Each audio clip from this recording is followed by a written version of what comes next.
پورا پتا ہے کہ انہوں نے جیل کا پلان بنایا، میں تیار ہوں جیل کے لیے، لیکن اس سے کیا ہوگا؟ چل میں جیل چلا جاؤں گا، ڈسکوالیفائی کر دیں گے مجھے، اتنے کیسز ہیں کبھی بھی کر سکتے ہیں، اس سے کیا ہوگا؟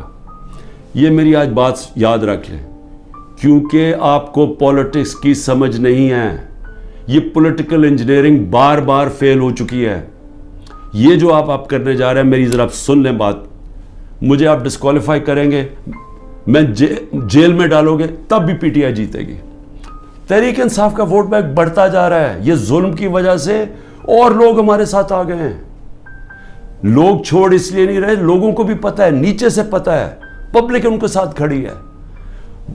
ورکر کیوں نہیں چھوڑ کے جا رہا؟ ورکر جیلوں سے نکلتا ہے، اس کو سوچیں، بری طرح رکھتے ہیں، وہ عدالت میں جاتا ہے، تحریک انصاف زندہ باد کے دعوے لگاتا ہے، وہ کیوں نہیں چھوڑ رہا؟ کیونکہ قوم جب ایک نظریے کے ساتھ کھڑی ہو جائے، آپ ڈنڈے مار کے ان کو نظریہ نہیں ان سے نکال سکتے۔ یہ جو بھی پالیسی بنائی ہوئی ہے ظلم کرنے کی، یہ فیل ہو گئی ہے۔